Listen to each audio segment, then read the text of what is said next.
الحمد لله رب العالمين والصلاة والسلام على أشرف الأنبياء والمرسلين وعلى آله وأصحابه أجمعين أما بعد.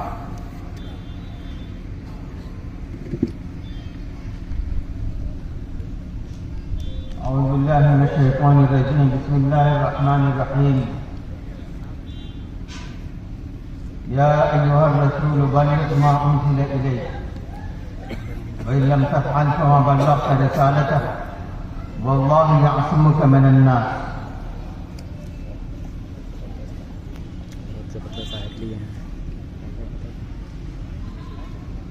معزز سامعین، برادران اسلام، اس مبارک علماء کی مجلس میں شاید میرا پہلا اتفاق ہوگا کہ علماء کی مجلس صرف علماء کے نام سے سجائی گئی ہو. دارالعلوم اسلام نگر کے علاوہ پہلی مجلس تھی اتنے وسیع پیمانے پر نہیں منعقد کی گئی تھی. یہ دوسری مجلس ہے جس میں مجھے حاضری کی سعادت حاصل ہو رہی ہے. میں باہر سے آئے ہوئے تمام مہمانان گرامی کا اور مجلس کے تمام ذمہ داروں کا اور آپ حضرات سامعین کا دل کی گہرائیوں سے شکریہ ادا کرتا ہوں. آپ نے جو تعاون پیش کیا ہے وہ سننے کے اعتبار سے ہو، حاضری کے اعتبار سے ہو، اس جلسے کے انعقاد کے اعتبار سے ہو، میں تھوڑے سے وقت میں ہر ایک کا نام نہیں لے سکتا. میں آپ کا شکر گزار ہوں. اللہ تعالیٰ آپ کو اس کے عوض میں بہترین بدلہ عطا فرمائے. حضرات، ہم سے پہلے جو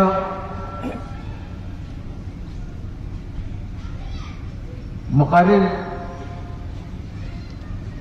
آپ کو نواز رہے تھے اور نہایت قیمتی باتیں آپ کو بتا رہے تھے، اور نہ صرف یہ باتیں بتا رہے تھے بلکہ دل سے اٹھتی ہوئی آہ کے جذبات کے ساتھ آپ سے مخاطب تھے. انہوں نے میرے لیے بہت کچھ راستہ آسان کر دیا. علماء کی جب بات آتی ہے کہ آپ لکھ لیں، کاغذ پہ لکھ لیں، یا کاغذ پہ نہ لکھیں تو دل کے تختی پر لکھیں. دنیا میں کوئی بھی خیر کا، بھلائی کا، انسانیت کی بہتری کا کام ہوگا تو وہ علماء کے ذریعے سے ہوگا اور ہوتا آیا ہے.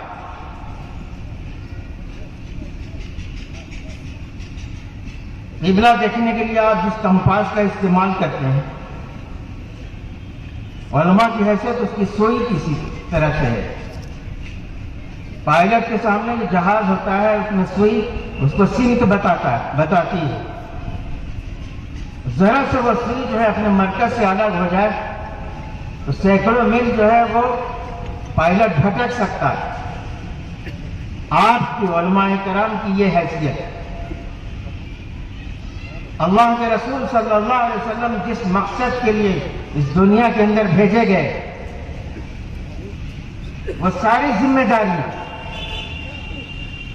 اقرا کے ذریعے سے آپ کو مخاطب کیا گیا، اور الیوم اکملت لکم دینکم واتممت علیکم نعمتی کے ذریعے سے آپ کو اس دین کی تکمیل کا مژدہ سنایا گیا، خوشخبری سنائی گئی. یہ پورا قرآن کریم حضور صلی اللہ علیہ وسلم آپ اس کے جیتا جاگتا نمونہ تھے. قرآن ایک نظریاتی کتاب ہے اور اللہ کے رسول پریکٹیکلی طور پہ اللہ نے آپ کو نمونہ بنا کر بھیجا تھا.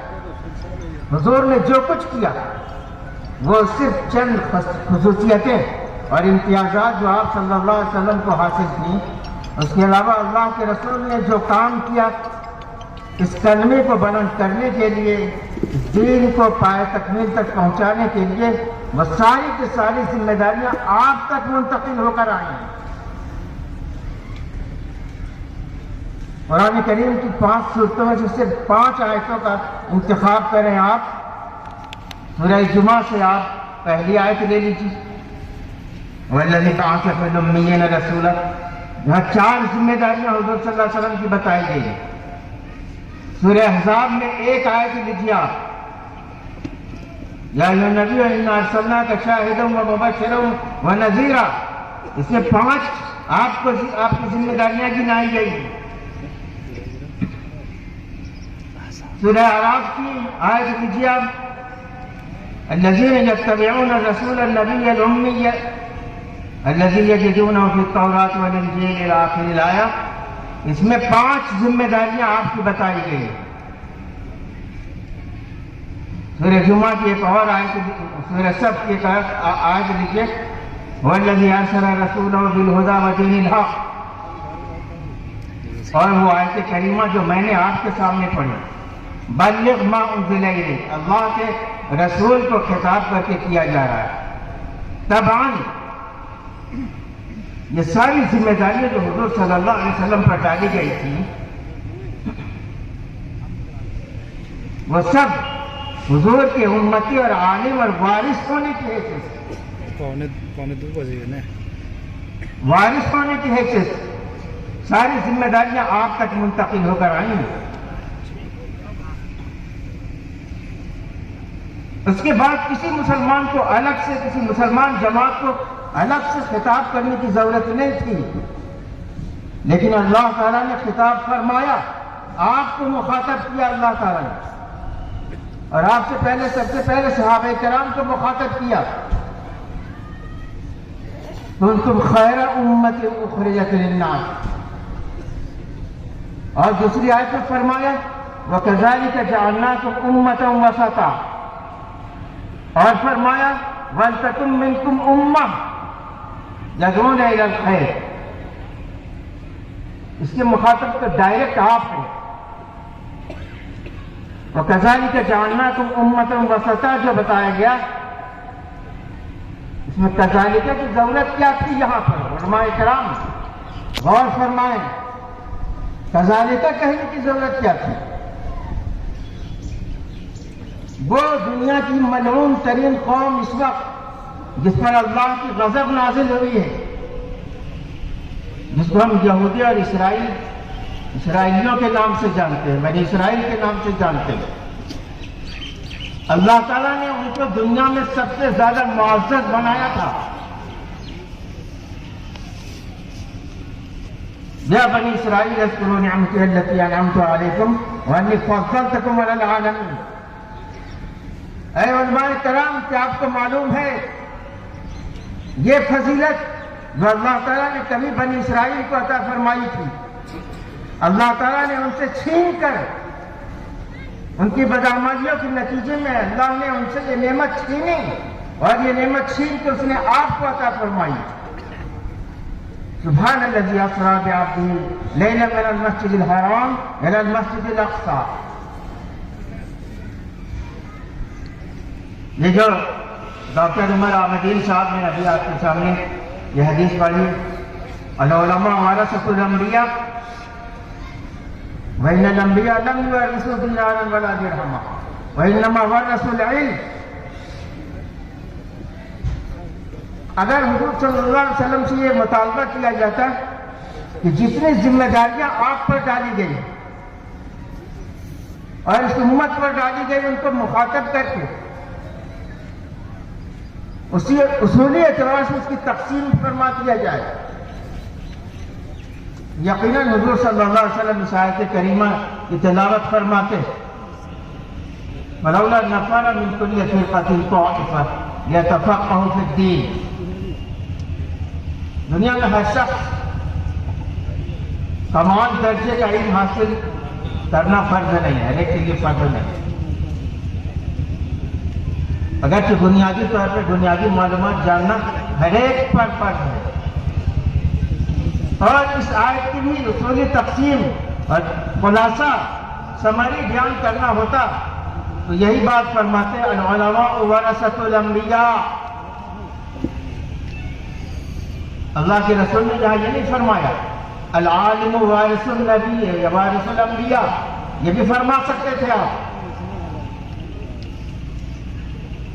اس وقت اگر یہ فرماتے تو آپ کو مجلس قائم کرنے کی ضرورت نہ پڑتی، تنظیم بنانے کی ضرورت نہ پڑتی، ہر شخص انفرادی کام کرتا، لیکن یہ کام جو ہونا ہے وہ اجتماعی طور پہ ہونا ہے، جماعت کی شکل میں ہونا ہے۔ میرے بھائیوں، غالباً 2 بجے جلسہ ختم ہونا ہے، اس لیے میں اشاروں میں کچھ باتیں آپ کے سامنے پیش کروں گا۔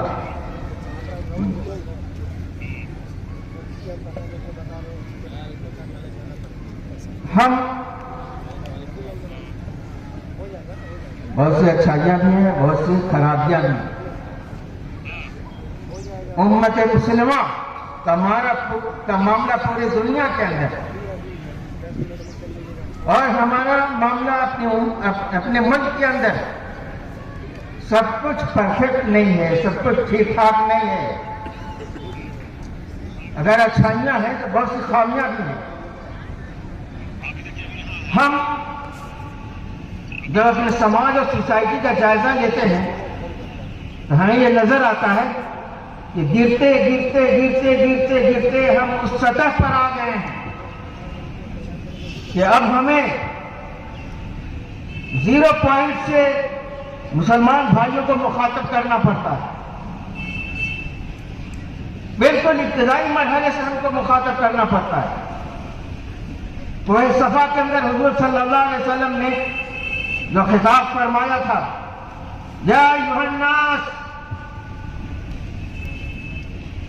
ہیومن بینگ کو، مین کائنڈ کو، انسان کو مخاطب فرمایا گیا تھا، اے انسانوں، ہمیں آج اسی سطح پر آ کر جو ہے خطاب کرنا پڑتا ہے۔ کیا کریں؟ ایسی تبدیلیاں ہمارے معاشرے کے اندر رونما ہو گئی ہیں۔ جتنی باتیں آپ کے سامنے آئی ہیں اور آج علماء نے آپ کو مخاطب کر کے کہا ہے، وہ باتیں آپ کی ذمہ داریوں کے حوالے سے ہو، وہ باتیں سماج اور سوسائٹی میں اصلاح کے حوالے سے ہو، وہ باتیں دعوت و تبلیغ کی ذمہ داریوں کے حوالے سے ہو، وہ باتیں عربی مدارس کے قیام کے معاملے سے ہو، وہ ذمہ داریاں بال بچوں کی تربیت کے حوالے سے ہو، یا اپنے سماج کی اصلاح کے حوالے سے ہو، وہ ذمہ داریوں، ان ساری ذمہ داریوں کو ادا کرنے کے لیے ہمیں ہمارے لیے پہلا قدم یہ ہے جس کا خطاب ہمیں ہمارے رسول آقا نامدار محسن انسانیت صلی اللہ علیہ وسلم کو اقرأ بسم ربک الذی خلق کے ذریعے سے مخاطب فرمایا گیا۔ آج دنیا گھوم پھر کر اس سطح پر آ گئی ہے۔ حضرت آدم کے ذریعے سے اللہ تعالیٰ نے علم کا جو رشتہ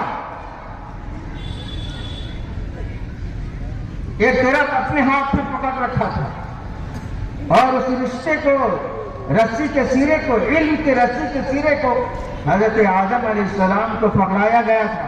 وَعَلَّمَ آدَمَ الْأَسْمَاءَ كُلَّهَا۔ انسان بارہا اس سرے کو چھوڑتا رہا، بھٹکتا رہا، گرتا رہا، ڈوبتا رہا، گمراہ ہوتا رہا، اور حضور صلی اللہ علیہ وسلم سب سے آخر میں آپ صلی اللہ علیہ وسلم کو یہ رشتہ، علم کا یہ رشتہ، علم کا یہ سرا آپ صلی اللہ علیہ وسلم کو پکڑایا گیا۔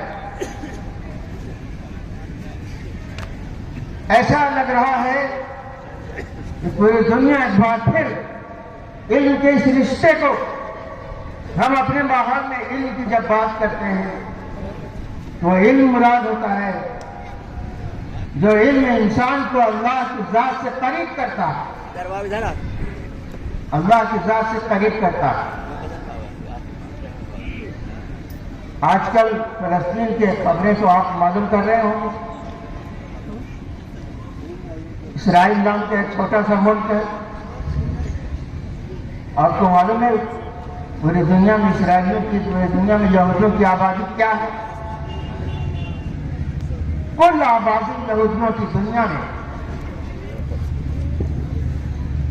2,62,62 لاکھ، 2,62,00,000 پوری دنیا پہ وہ حکمرانی کر رہے ہیں۔ آپ کو حق ہے، آپ کو چاہیے کہ آپ اسرائیلیوں پر خدا کا غضب نازل کرنے کی بد دعا کریں۔ ہمارا ہر امام ہر خطبے سامنے میں کرتا ہے، لیکن ہمارا احساس ایمان کی درجہ گر گیا ہے کہ جب ہم آپ کے سامنے میں کھڑا ہوتا ہے، بولتا ہے، اور جب وہ کہتا ہے کہ اللہ تعالیٰ نے فرمایا، تو ہماری توجہ تک اس کی آواز کی طرف متوجہ نہیں ہوتی، ہم غور سے سننا بھی گوارا نہیں کرتے۔ جلسہ منعقد کرنا ہو، کبھی لوگ آئے نہیں ہیں، تلاوت شروع کروا دو،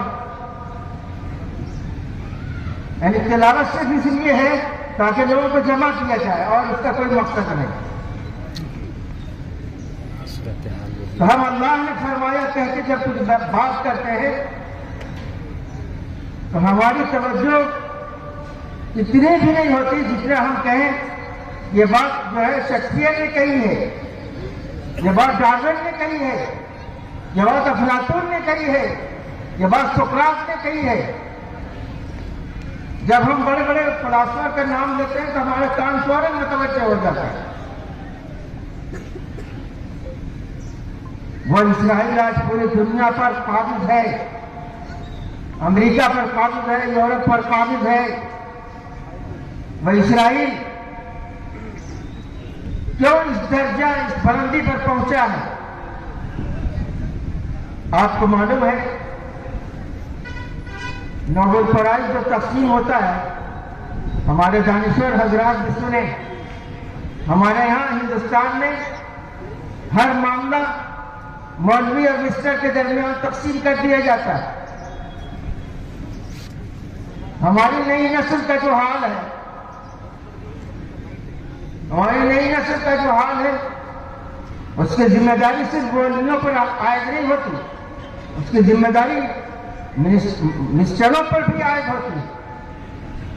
آج موبائل بہت اچھی چیز ہے اور نہایت واحد چیز ہے، یا اپنی بچیوں کو، اپنی نابالغ بچیوں کو وہ موبائل آپ تھما سکتے ہیں؟ کیا آپ اس موبائل کی اصلاح نہیں چاہتے؟ کیا دنیا میں بڑے بڑے ہتھیار چرچ کے لوگوں نے اور مسجد کے اماموں نے بنائے ہیں؟ میرے بھائیوں، آپ کو معلوم ہے ہم کوئی ایک قدم دین و دعوت کا آگے نہیں بڑھا سکتے جب تک کہ ہم علم حاصل نہ کریں۔ اسرائیل کی بات آئی ہے، میں آپ سے کہنا چاہتا ہوں، اس کی بات اس لیے ذکر کرنا چاہتا ہوں کہ اس وقت جو جوتے پڑ رہے ہیں امت مسلمہ کے سروں پر، شاید ہمارے اندر عبرت پیدا ہو، ہمارے اندر کوئی احساس پیدا ہو۔ آپ جانتے ہیں جس طرح اللہ تعالیٰ نے یہ سورج کی روشنی بنائی ہے، جس طرح سے اللہ نے ہوا بنائی ہے، اور جس طرح سے اللہ تعالیٰ نے پانی کو رکھا ہے، ابھی تک ہمارے ملک میں پانی نہیں دکھتا، اللہ کے بڑے شہروں میں دکھتا ہے۔ پانی، ہوا، سورج جیسے مفت ہے، اس کے لیے آپ کو کچھ خرچ نہیں کرنا پڑتا، ویسے اسرائیل کے اندر تعلیم کو مفت رکھا گیا ہے۔ اس کے لیے اسرائیلیوں کو، اسرائیلی بچوں کو کچھ نہیں خرچ کرنا پڑتا۔ 1967 کی بات ہے، دنیا کے یہودیوں نے $1 بلین ہندوستانی کرنسی میں $80 ارب ہوگا،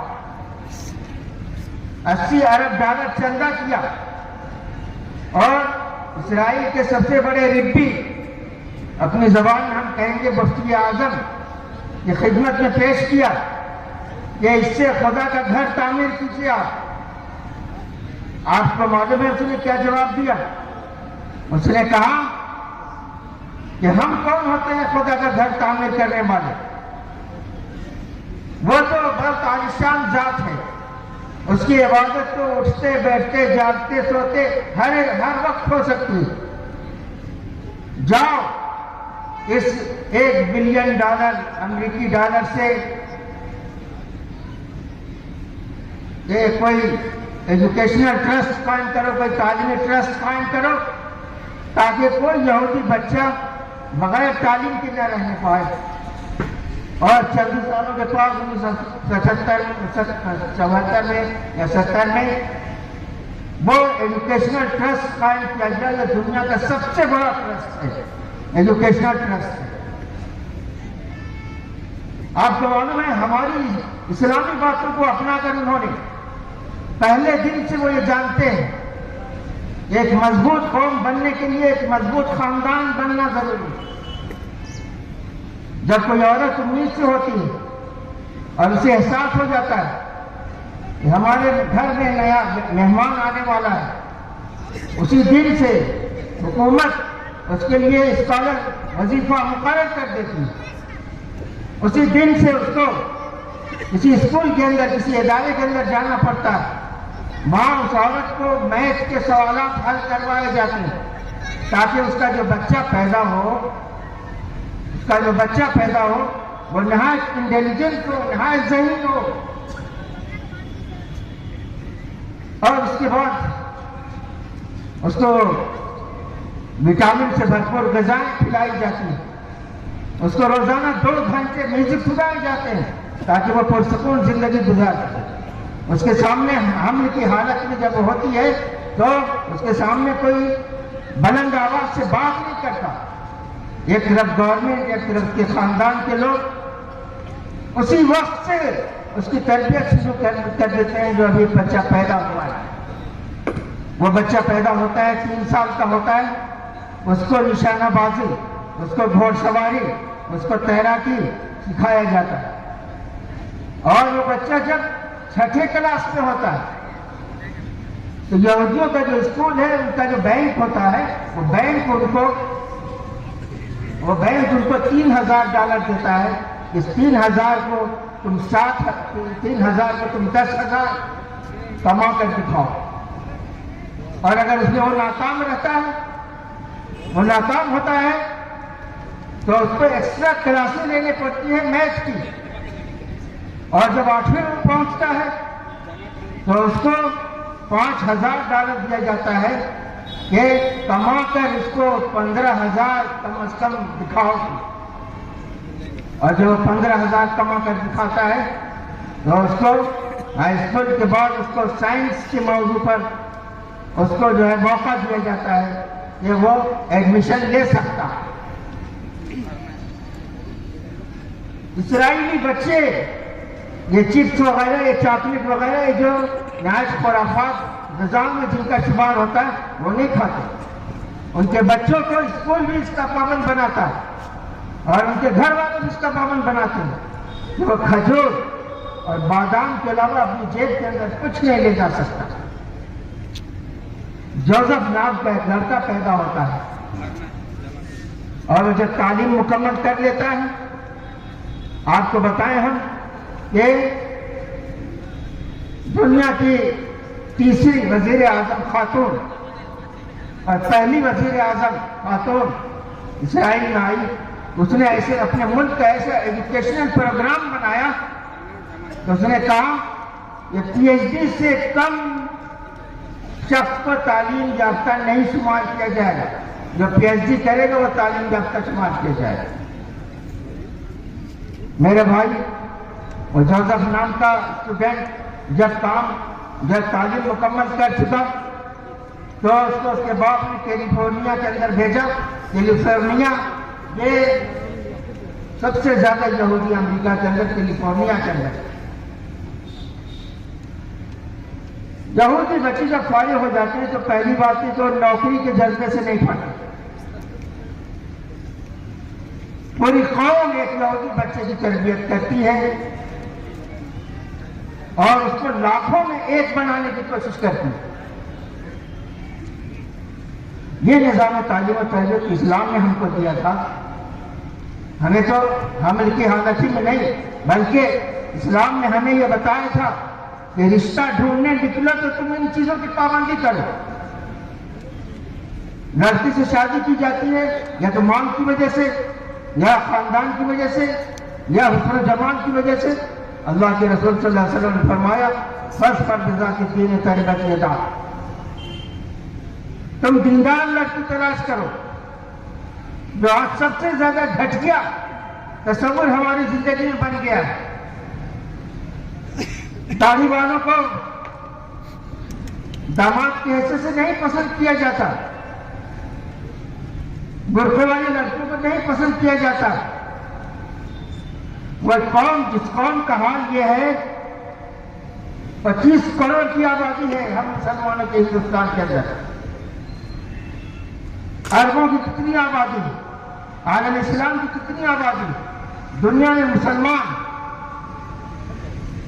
2 ارب کے لگ بھگ ہیں، 2 ارب کے لگ بھگ مسلمان ہیں۔ وہ ان کو اسرائیل، ایک چھوٹا سا اسرائیل، پورے اسرائیل کی آبادی، فلسطین کی آبادی 92 لاکھ، اس میں 75% اسرائیلی ہے اور 20% مسلمان ہیں، 4% دوسری قومیں۔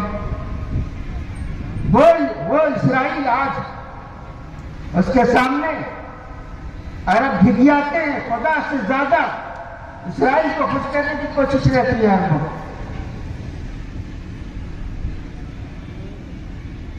دنیا کا اب تک 900 نوبل پرائز تقسیم کیے جا چکے ہیں، اس میں آپ کو معلوم ہے 20% نوبل پرائز صرف اسرائیلی یہودیوں نے حاصل کیے، 20% نوبل پرائز صرف یہودیوں نے حاصل کیے۔